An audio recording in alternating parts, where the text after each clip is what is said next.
Assalamualaikum warahmatullahi taala wabarakatuh. Selamat pagi anak-anakku kelas 9. Bagaimana kabarnya hari ini? Semoga kita semua dalam keadaan sehat walafiat dan selalu dalam lindungan Allah Subhanahu wa taala. Alhamdulillah, hari ini kita bisa bertemu kembali dalam mata pelajaran Ilmu Pengetahuan Sosial. Sebelum kita mulai, mari kita membaca doa terlebih dahulu sesuai dengan agama dan kepercayaan masing-masing. Berdoa dimulai. Berdoa selesai. Nah, anak-anakku, pada pertemuan kali ini kita akan mempelajari bab 3 tentang ketergantungan antar ruang dan pengaruhnya terhadap kesejahteraan masyarakat. Adapun subbab pembahasannya yaitu tentang bagian A, tentang perdagangan internasional. Nah, pembahasan yang pertama, kita akan mengetahui pengertian tentang perdagangan internasional. Yang kedua adalah faktor yang mendorong terjadinya perdagangan internasional. Yang ketiga, manfaat dan hambatan perdagangan internasional.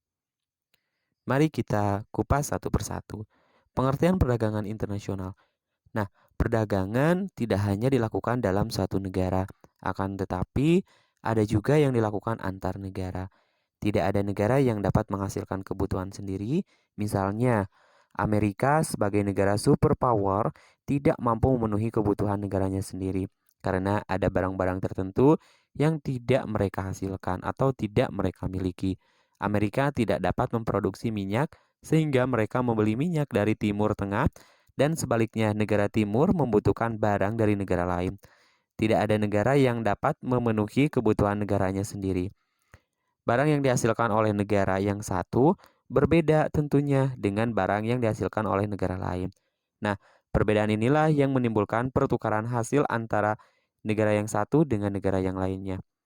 Lalu, perdagangan antar negara terdapat barang-barang keluar dan masuk dari suatu negara ke negara lain. Artinya, negara yang kelebihan barang akan mengirimkan barangnya ke negara lain.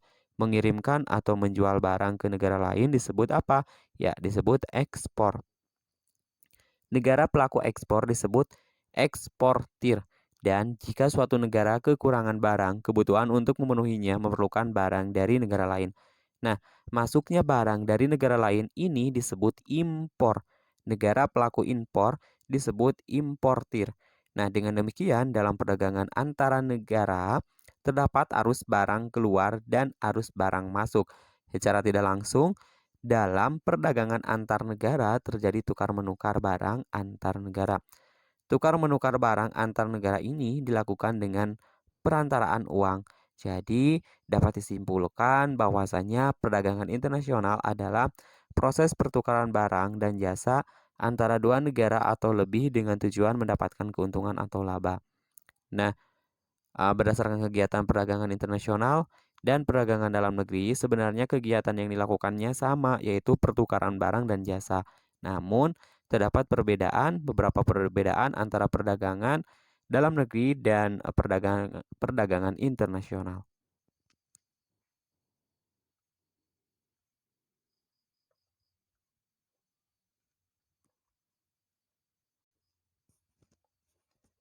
Nah, perbedaan ini dapat kita lihat dari beberapa aspek berikut. Yang pertama, perdagangan dalam negeri, kegiatannya itu dilakukan dalam wilayah suatu negara.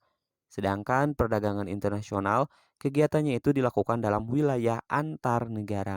Lalu, perdagangan dalam negeri, pembeli dan penjual cenderung bertemu interaksi secara langsung, sedangkan dalam perdagangan internasional, pembeli dan penjual tidak berinteraksi secara langsung. Yang ketiga, dalam perdagangan dalam negeri, mata uang yang digunakan sama, sedangkan dalam perdagangan internasional, mata uang yang digunakan berbeda, sehingga menggunakan devisa. Yang keempat, perdagangan dalam negeri tidak dikenai bea masuk, hanya retribusi, sedangkan dalam perdagangan internasional dikenai pajak atau bea masuk. Yang kelima, dalam perdagangan dalam negeri itu biaya angkut lebih murah, sedangkan dalam perdagangan internasional biaya angkut itu lebih mahal. Kebalikan dari perdagangan dalam negeri. Yang selanjutnya, yang ketujuh, bahwa kualitas barang bervariasi, yaitu di dalam negeri. Nah, sedangkan dalam perdagangan internasional, kualitas barang harus mengikuti standar internasional. Yang terakhir, dalam perdagangan dalam negeri, peraturan perundang-undangan sama atau hukum nasional. Sedangkan dalam perdagangan internasional yaitu peraturan perundang-undangan berbeda. Yang berlakunya itu adalah hukum internasional. Nah, itu adalah beberapa perbedaan antara perdagangan dalam negeri dan juga perbedaan luar negeri, perdagangan luar negeri atau perdagangan internasional. Nah, pembahasan yang selanjutnya yaitu faktor-faktor yang mendorong terjadinya perdagangan internasional. Nah, ada beberapa faktor yang mendorong terjadinya perdagangan internasional, antara lain sebagai berikut ada 5. Yang pertama, perbedaan sumber daya alam yang dimiliki oleh setiap negara. Nah, apa sih maksudnya dari perbedaan sumber daya alam yang dimiliki oleh setiap negara? Mari kita kupas satu persatu. Nah, jadi maksud dari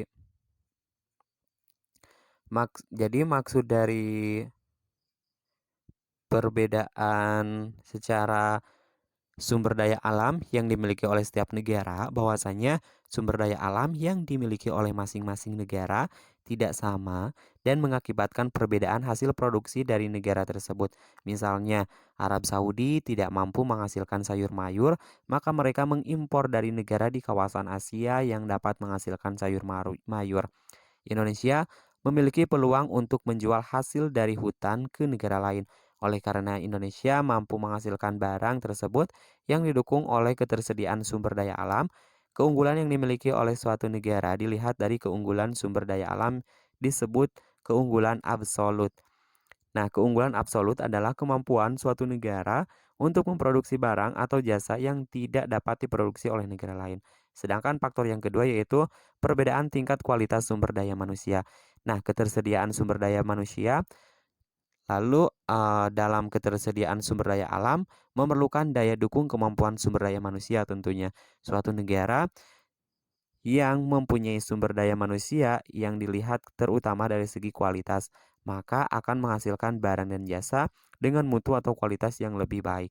Yang ketiga, faktor yang mendorong terjadinya perdagangan internasional yang ketiga itu adalah perbedaan ilmu pengetahuan dan teknologi.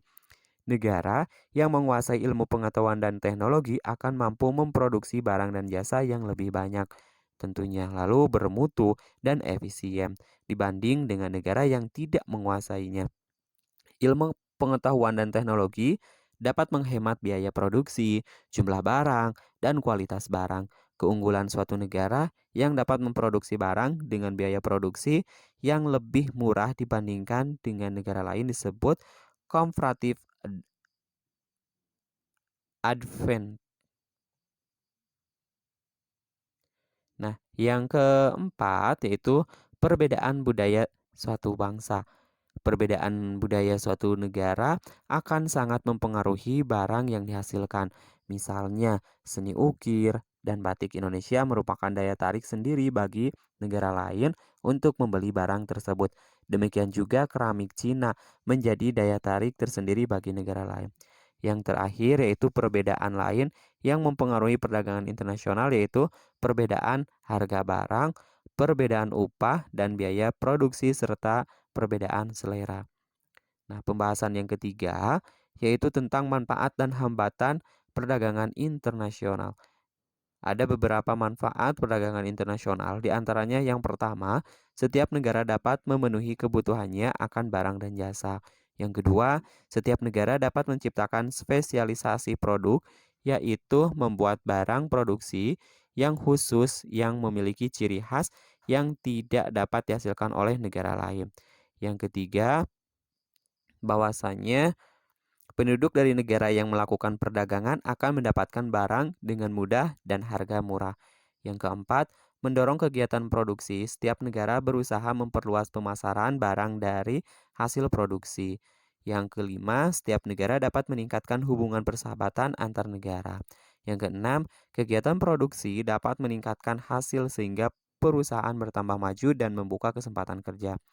Yang ketujuh, pendapatan negara meningkat melalui proses perolehan devisa hasil ekspor. Yang kedelapan, mendorong kemajuan ilmu pengetahuan dan teknologi karena masing-masing negara ingin meningkatkan kualitas dan kuantitas barangnya.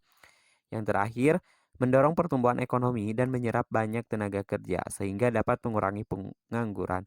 Nah, Sedangkan ada beberapa hambatan perdagangan internasional di mana hambatan perdagangan internasional menyangkut harga barang luar negeri lebih murah dari hasil produksi dalam negeri, biaya masuk yang tinggi, adanya proteksi, adanya kuota, adanya peraturan dumping, pertentangan politik, dan peperangan. Nah, yang dimaksud dengan proteksi, kebijakan pemerintah untuk melindungi produksi dalam negeri merupakan hambatan perdagangan internasional. Kebijakan untuk melindungi produk dalam negeri ini disebut juga proteksi, sedangkan kuota. Nah, kuota merupakan kebijakan untuk membatasi jumlah ekspor dan impor barang dari suatu negara. Dengan kebijakan kuota, barang impor tentu dibatasi dalam jumlah dan volumenya. Yang ketiga yaitu tarif, di mana tarif itu merupakan kebijakan pajak atas barang impor dan ekspor. Kebijakan tarif ini dengan tujuan dapat meningkatkan devisa negara. Juga dimaksudkan untuk melindungi produk dalam negeri. Nah, yang terakhir yang dimaksud dengan politik dumping. Politik dumping merupakan kebijakan menjual barang di luar negeri lebih murah daripada di dalam negeri. Nah, anakku, demikian pembelajaran kita hari ini tentang ketergantungan antar uang dan pengaruhnya terhadap kesejahteraan masyarakat. Sebuah pembahasannya tentang perdagangan internasional. Semoga bermanfaat dan dapat dipahami dengan baik. Wassalamualaikum warahmatullahi wabarakatuh.